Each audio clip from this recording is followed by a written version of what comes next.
Welcome everybody to Service Drive Revolution. We have an exciting show for you today. We're going to talk about how we pet the dog in a world of social distancing. Also, our coaches were saying on a lot of their coaching calls that managers are coming up with ingenious ways of handing work over between split shifts and some of the downside of that. So we're going to talk about that. We also are going to answer some of your questions. And we're going to go over the comp winners for last month. How are you holding up, Jeremy? We're doing good. The shop is very busy. Of course, all the training has been postponed for about 60 to 90 days as far as traveling around the United States and Canada. So we're hunkering down here. Car count is steady. A lot of big jobs. We're seeing a lot of customers invest money in their vehicle to be prepared. But things are good. Family's good. Everything's great. You said customers are just coming in and giving you a big old hug and a big old kiss on the lips? They are. They're still walking in. They're wanting to wait. We've kind of done away with our waiting appointments to let people know that, hey, we need a social distance. We need to, be prepared for this. And then you get people come in and they're grabbing chairs. They're standing right next to each other. And, it's a little different out here in the 760 and the HD high desert. Do you know, so welcome Christian to the show. Did you know Christian has Corona? Well, he's got a case of beer before they stopped producing it? No, he has the virus, Corona, not Negro Modelo, like the real thing. Or he has a dry cough. I don't know. One of the two. Let's say that it's unconfirmed. So you do know I've had this cough for a couple of weeks, and it's kind of like this weird dry nagging thing, and I'm not allowed to come anywhere near Chris, which is sad to me. But I went to the doctor, and he said, your symptoms aren't strong enough for you to have the coronavirus test. So he gave me a prescription. Unbeknownst to me, it was actually a laxative instead of cough syrup. So he called me this morning. He's like, how's your cough? Have you coughed? And I said, no, I'm afraid to. He's probably worried about malpractice too. Like that's a big mess up in the prescription. Literally and figuratively. Our viewers can't hear the silent laughter that's coming from my office right now. That's funny, Christian. That they're saying that they're going to be able to test everybody here coming up, so we can all get tested. I'm worried about you though. The coronavirus has been around since January. I don't know those trips to China that you took. Right. I didn't know that you knew about those. Okay, let's talk about the comp winners from last month. So if you're new to the show or just kind of previewing this, we have software that for our coaching clients takes the advisors and has them compete against each other every month in different categories. We give away, I think it's about $8,000 worth of prize money.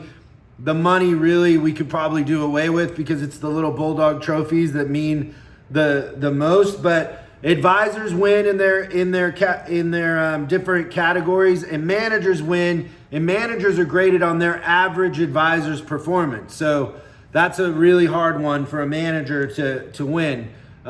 It's hard to be an advisor in the comp too, but it's harder for a manager to win because it's on their average advisor's performance in the competition software. So in the American group, which would be Ford, GM, Chrysler, those brands, top manager is the Grand Master, and second place was the House. Top advisor was the Closer. Second place, Uncle Rich. Third place, Dingers 15. Fourth place, Carlos Bows to Me. And fifth place, Pitbull. Good job, you guys, in the American group. In the Japanese group, first place is Steve-O. That's the top manager. And second place is Bishop Johnson. Top advisors, Carlitos. Second place is CPAP. Third place is Sharpshooter. Fourth place is the Gems. And fifth place is Foster. Good job, you guys, in the Japanese comp. Top manager in Highline. And this is a big change. The Monster has ruled supreme like Vicky used to rule supreme when she was in it. There's a change at the top, and I feel like the Monster's given up now. He's out, right? Don't you think, Christian? No, not based on the emails I got from him at 4 a.m. on April 1st. It's a challenge. The challenge has been thrown out there. By the way, 4 a.m. where he's at is like 12 in the afternoon. to us. So Cletus is first place. Cletus, better known as Ashley. Great job, Ashley. Super proud of you. The other cool thing about this is now Ashley is going into the elite group. So part of the, the journey as somebody in the coaching group is to get into elite. You have to have top of the industry net to gross. You have to have CSI at a certain place, and then you have to win the comp. And the only thing that was holding him back was that. So also welcome to the elite group, which he'll be on our first call tomorrow, which is super, super exciting. And then he can give Monster a hard time on that. Now, first advisor in Highline was Rover Dog. Second was Rooster. And third was Mo Money. Good job, Mo, back in the top. I hadn't seen you up there for a little while. Loving me some Mo. Loving me some Mo. Nice. That was a nice doesn't pun. deserve a laugh? Nothing. Wow. Tough crowd. In the Euro Import Highline group, thanks, baby doll. I'm getting some coffee here. Oh, I missed that coffee. Is Monster. So Monster won that group, right? And then first place advisor is New Spock. Second place is Amish Gangster. And third place, we have a tie. But only one person's mentioned. So, oh no, second place we have a tie. I'm sorry. Wow, I can't be trusted. Amish Gangster and Pierogi Pusher tied for second place. And then in the Canadian comp, Maverick is the top manager, top advisor, Wolfman. Woo, woo. I don't know, that doesn't sound like a wolf, but I look like a wolf if you're watching this because I haven't had a haircut in what seems like a year. And second place is Slider. Good job, you guys. And in the last group, Asian Zing, Big Tuna is the top manager. First place advisor is the Mad German, not the Angry German, the Mad German. And Ren Poli is second place. So good job to all you guys. Welcome to the elite group, Ashley. Super proud of you. You've been working on that. It's not easy to win in that group. There's some really talented managers. And it's all mental, right? Oh, especially right now, absolutely. I know how he won, but I don't want to say, right? Yeah, he was just willing to go the extra mile is what I would probably leave that at. Yeah. Okay, cool.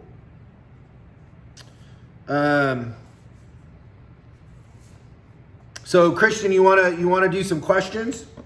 I do. There's a couple of really, really good ones this week. So I'm super excited. The first one comes from Jared, and I think that this is a great question. It's something that we talk about all the time, and his question is, so how do you guys feel about general maintenance repairs being half of the posted labor rate? I do not agree with it, but it has been the policy here at our dealer for over a decade.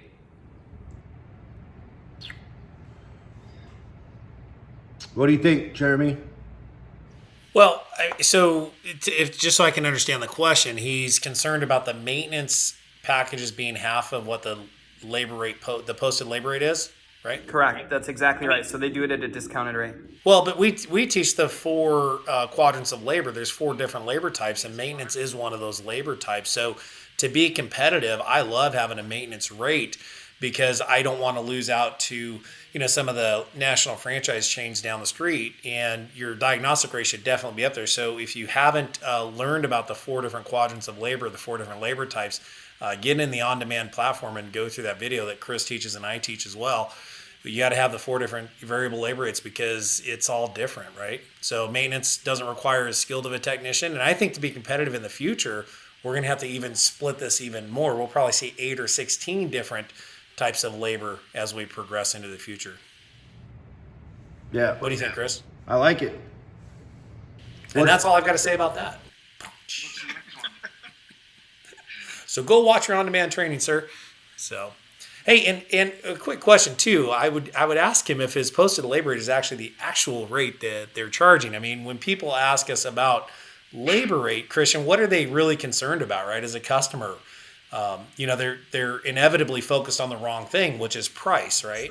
Right. Yeah, and they're not using the value proposition. So the big thing on that with me is I think that, one, you're right on that there's so many different types of labor, and I think really you have to be almost, like you're dissecting everything that you're doing in your business, which is what a lot of other businesses do. But the truth is that no one ever woke up on Saturday morning and said, oh crap, I better go get an alignment or my car's gonna blow up, right? So that says that type of repair or maintenance is more of an impulse purchase, right? So it should be way less price sensitive and more about having the emotional attachment, being presented and connecting with the service advisor that's doing the recommendation. Therefore, the price might not be as important as the connection to the client, right? So if you're doing that at half of your posted labor rate, you might be leaving some profit on the table.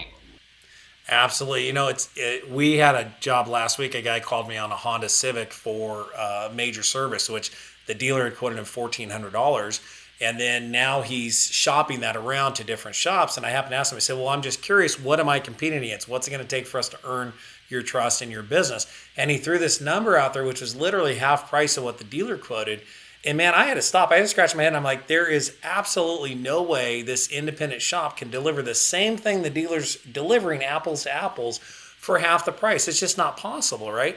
So, and obviously on Hondas, we all know that Honda has in their major service, which is to adjust the valves if they're noisy. If they're not noisy, don't adjust them. Well, the dealer quotes the valve adjustment in their package, and then a lot of the independents throw that out and don't charge the time for it. So it's one of those things I think you need to be ultra competitive on maintenance, because that's the one thing that customers are going to shop you, especially if you're a dealership service advisor.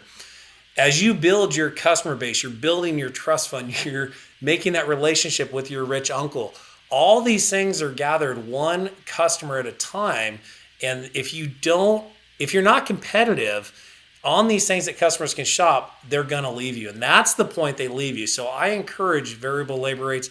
And to answer the gentleman's question, I have no problem with the maintenance rate being lower than the posted labor rate.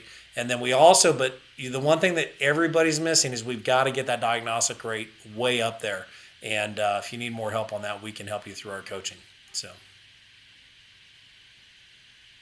Chris, I want you to pass the cigar through the screen, please. I'm treating myself. I only have one a month. One a month? Well, like wait, more are like you just one doing every like other day. futures right now? Like you're just smoking 6 years worth of cigars during the lockdown? You can't really tell, but that cigar is 4 feet long. He just tapes them together. Drip some wax on it. What's the next question? All right, this next one, I feel like there's got to be a punchline to this, but I think it's a great question. I'm curious to hear how this goes. It's from Engine God Zero, and he or she asks, what is the one thing every parts department never runs out of and is always in stock? Is this a joke? I feel like it's a setup to end all setups. I mean, we could go a lot of different directions here. Keychains. Excuses. That's Excuses? it. I'm going to vote for excuses.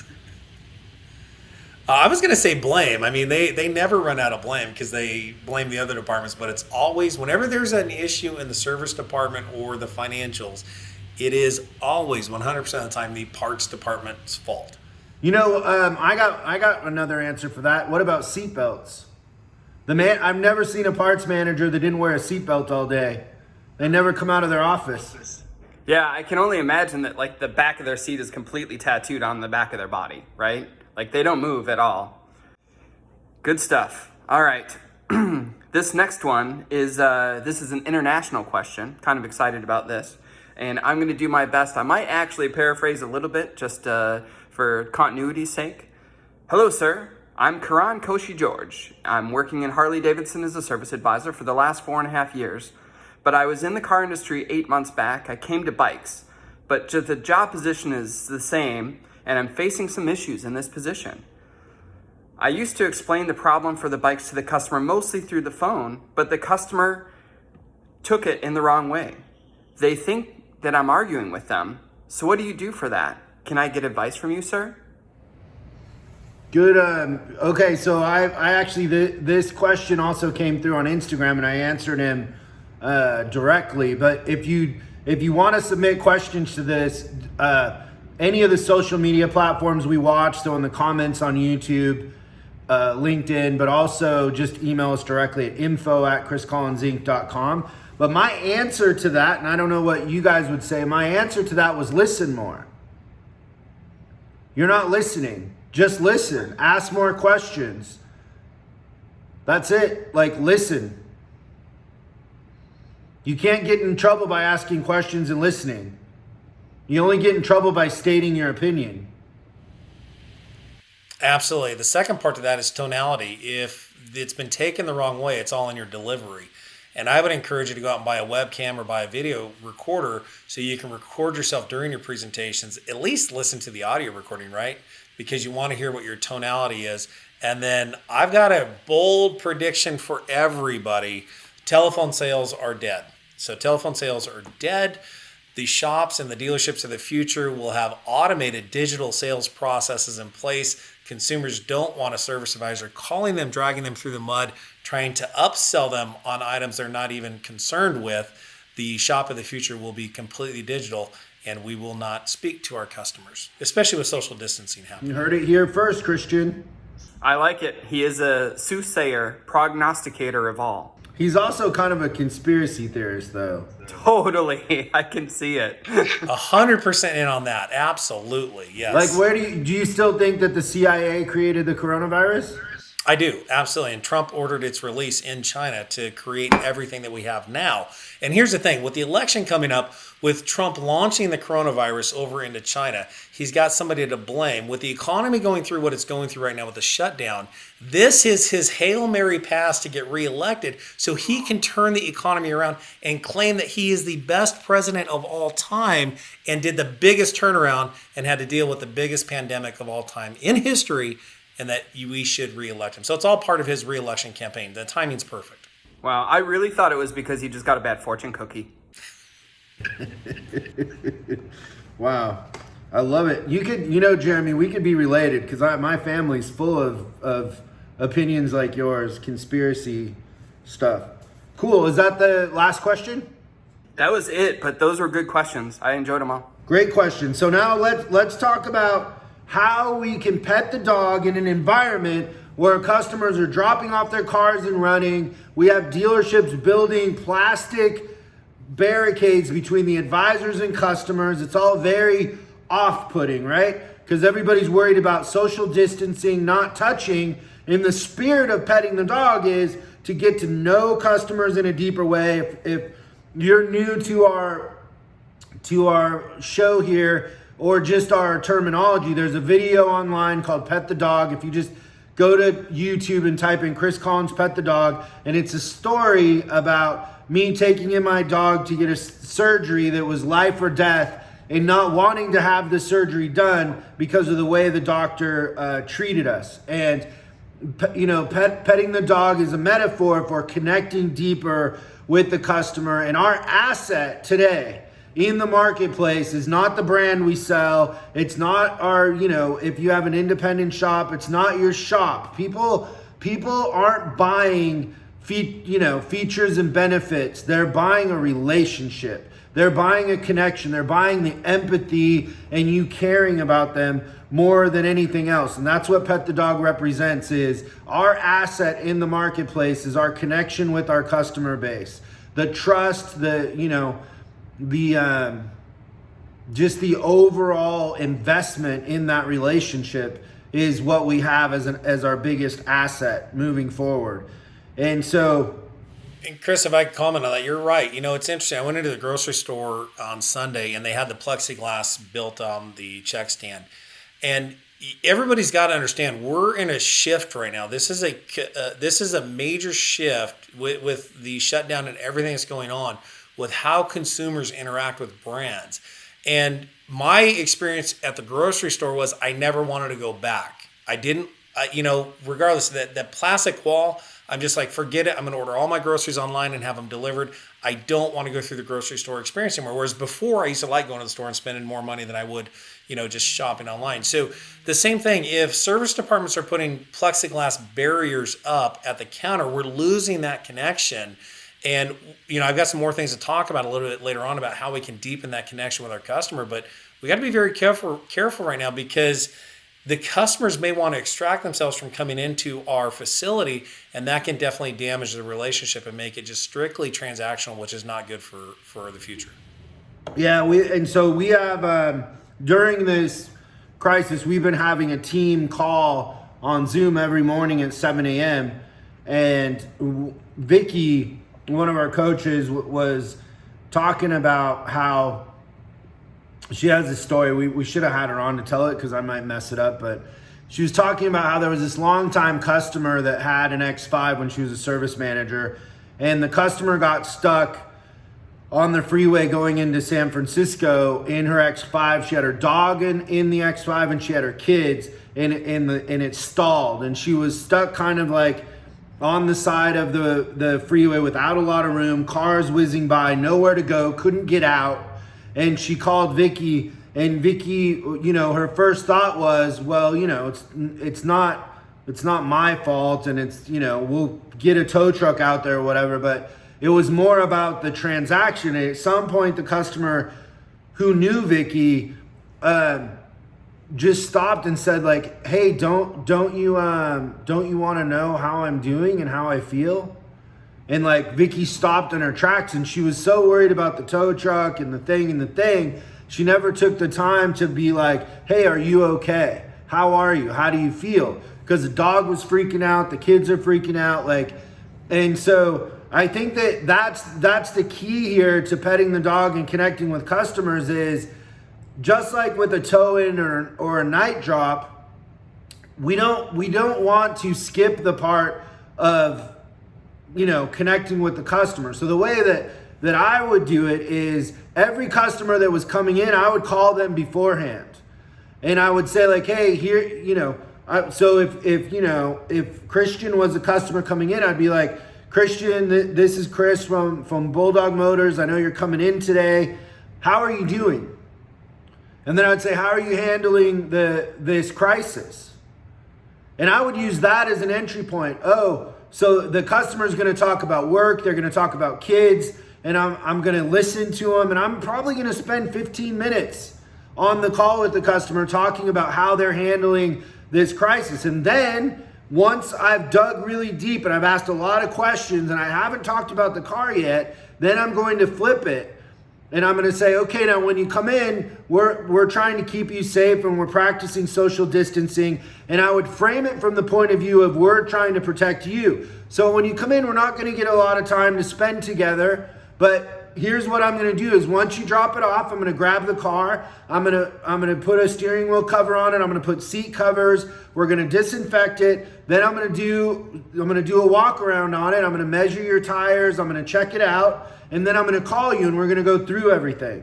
And so you're going to have to do a 2-call process where you're building rapport before they come in and you're asking them, how are you doing? How are you dealing with this, right? There's people out there, there's customers that you have that have family members that have corona. You might even have a customer who's had somebody pass away or knows somebody who's passed away. It's not about the car all the time. This is a time for us to be kind of like therapists in a lot of ways and really connect and show empathy. But empathy is a secret right now. Understanding that we're all human and this crisis brings us together, right? We're all on the same page now. It doesn't matter if you're a Democrat or a Republican. It doesn't, your political views don't matter right now. This is an equalizer. And so I would spend 10 or 15 minutes with the customer before they come in. And then I would wrap the call up with, well, here's the process. And it's, it's not going to be what you're used to, but just drop it off. I will go through it. I'm going to do this and this and this. And then I'm going to call you and we're going to talk about it. And you will build, you really will create a deeper connection with your customers by doing that. But that's what I did when I was an advisor with night drops, is I was building the same rapport on the phone. I remember I'd call customers at 5:30 in the morning and wake them up. And I'd be like, hey, I have your Vanagon here. It says that it was leaking coolant. How are you doing? Are you okay? Did you get stuck? Was it towed in or did you drop it off? And then, start to build rapport. So are you going to be okay without it? Are you going to rent a car? What are you going to do? And really open up the door to some conversations. And the more personal the conversations, the better that we're going to do. Do you what do you think about that, Jeremy? Absolutely. It's interesting. I remember about 3 weeks ago, I handed a pen to a customer to sign a repair order and he wouldn't touch it. And that was kind of eye-opening for me because this shift that is happening is here. And I love, I brought my face plate here, right? So I'll just talk to you guys, behind. So he's holding up a sign that says, "We appreciate your business. It's been a pleasure serving you. Please drive carefully." With a big happy face. On it, So yeah, and the steering wheel covers, the booties your technicians can wear, all those things are awesome. And then don't forget this. Right now, that human connection there's this feeling that customers have where everybody's locked down, they're feeling isolated, and you could be the one bright spot in their life that changes things for them moving forward. And it could be as simple as a warm smile and making eye contact. And yes, we're supposed to stay 6 feet away from each other, but Chris, all these things are critical when you're petting the dog, when they're actually there at the service drive. Making eye contact is key right now. And then, doing all the transactional stuff, putting the plastic down in their car. Don't forget about personal clues. And then the word that's sticking with me right now is a 4-letter word. It starts with, H, E-L-P. It's help. It's be helpful right now. How can I help you? I have cases of toilet paper, 2 cases that I bought. I'm not over hoarding, but every customer that leaves, they leave with a roll of toilet paper. It's just one of those things that, we're just adding to right now to kind of lighten things up and make people feel welcome. The other side of it that's really helped us out is digital transaction. Customers don't have to sign the repair order. We've gone 100% paperless. We're texting them, we're emailing them, and they're able to approve the estimate with the push of a button. So if your shop doesn't have that set up, make sure you get it because it's a game changer. It works out wonderfully well, leading us towards this digital transaction. So yeah, absolutely petting the dog. And then if you don't get a response on that call that Chris talked about, what do you guys do? How do you get in touch with that customer? Send them a text. Let's get permission to text our customers, and you can do all that conversation that Chris just talked about during a text if you can't reach the person on the phone. So definitely texting, being prepared before they arrive, making eye contact, being that warm, friendly, personality, the light in the storm that's going to guide them to where they need to be to help them protect their car and keep it running in the most affordable way. That's what we're here for. Yeah, that's good. So yeah, pet the dog with the customers more than anything else. Really pet the dog on the phone. It's not just in person. That can work on the phone. It's harder over text, but even in text, it's just like, hey, how are you? How are you dealing with this, right? Open-ended questions that then lead you to where the customer wants to go. They'll lead you if you ask questions the right way. The other one, and Christian was talking about this morning, is the split shifts, right, Christian? So customers are falling through the cracks because a lot of our clients are running 2 shifts and they're not touching each other. So they'll have one crew on for 2 days, another crew on for 2 days. And the communication between the two, the customers are getting dropped. So some things that we talked about is having an old-fashioned log sheet, whether it's Excel or a big old paper one, and pairing up the advisors and the techs in groups and pairing them up so their customers are their customers, right? So if Christian has one shift and I have another shift, I'm handing those over to Christian and I'm getting on a Zoom and I'm spending 15, 20 minutes talking about every customer and really keeping track of when's the last time we called and updated the customer. Like when we're slow like this is the time for us to over communicate, over deliver, and over perform. Better inspections, petting the dog. We can spend more time with each customer when we're not busy. And so let's make sure that we're logging when we called the customer last, any special notes about, their mom is in the hospital with corona, anything like that to help transfer over the emotions and the car. But understand, it's not just the car. There's an owner behind that car that has needs and wants, and we need to communicate those. The struggle can't just be to update them on their car. The struggle has to be to how do we update them on their needs and wants and emotions, right? Yep. And I think that's the discussion that you have to have during the handoff. And there's a couple of things I think that can really help. One is that you've got the buddy system there, and then that those two people that are doing the handoff have to communicate really effectively with each other. And then we also have ancillary people involved too. So if there's a route sheet or some sort of physical paper or spreadsheet being done that's recording what the status is of the vehicle, one, there should be a place on there to put notes, right? As you were alluding to about what's a personal situation of that person. And then I would want someone that was answering the phones to have access to that information so they know who to direct a call to. And then I would also want management to be involved as well so that we can have some ways to pick up the pieces just in case they fall. Yeah. You can't over communicate enough, I don't think. So no, I'm in my 3rd decade in this business. I'm still waiting for someone to call me from a customer and say, your people communicate way too much with me. It hasn't happened yet. Right, totally. So, yeah, making sure that you have a system in place for the tracking and that you're handing them over, you're partnered up, who's clearly responsible for what, don't leave anything to chance. I think that those are really important. Is there anything else you're seeing, Jeremy, as a trend?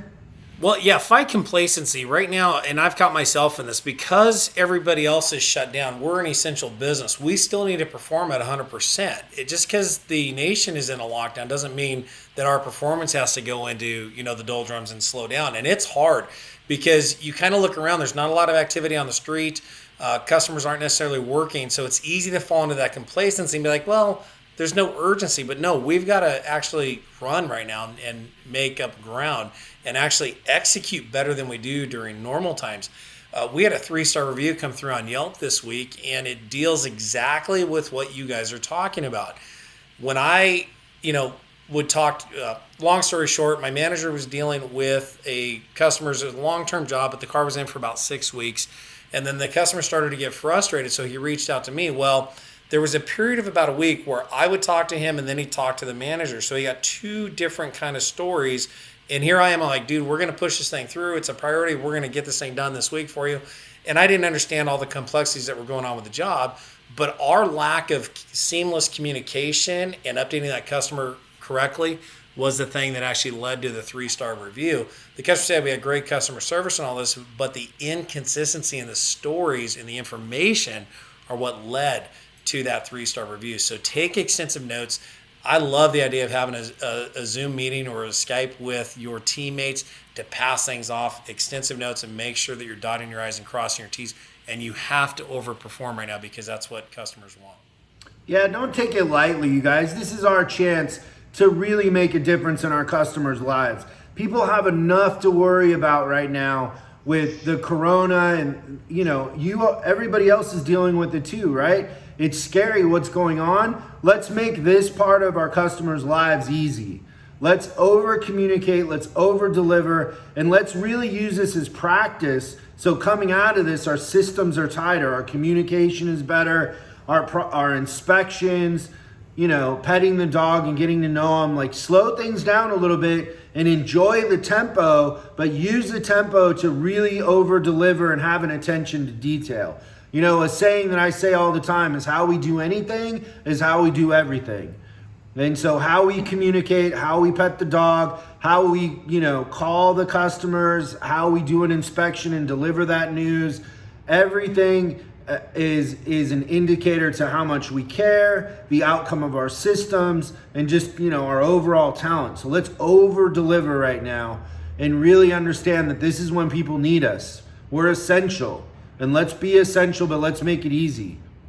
Let's not make it another thing that people have to worry about, Does that drop the mic? Like that was it? I put you guys to sleep? What happened? Wow. No, I was waiting for my technician to stop using the air gun outside so I could unmute myself. What happened to your doctor's jacket? It was too bright. You couldn't see me. It was like a white aura. I mean, I can go grab it if you want me to. Hey, Chris, no, to finish up that thought, that's a great way to end this call up. Right now, all of your actions you need to leave that customer with this one word, that your performance was unforgettable. And then when things go back to normal, they want to come back and deal with you because you were that one shining light and that remarkable person in their life during this time. So be unforgettable. Yeah, that Maya Angelou saying where she says they'll forget what you said, they'll forget what you did, but they'll never forget how you made them feel. Let's make them feel special. Let's listen, let's have empathy, and let's connect on a deeper level. So good show, you guys. Great stuff. We'll see you again next week. If there's anything we can do for you, if you want a question answered on the next one, info@chriscollinsinc.com, and we'll be doing another one of these in a week. So thanks so much for tuning in, and we'll see you next time. Thanks for watching this episode of Service Drive Revolution. If you have any questions, go ahead and post them in the comments below. Make sure you subscribe and hit the bell icon so you're notified when we post new episodes. I'm Chris Collins, and you can find me on Facebook and Instagram at Chris Bulldog Collins. And I'll see you again on the next episode.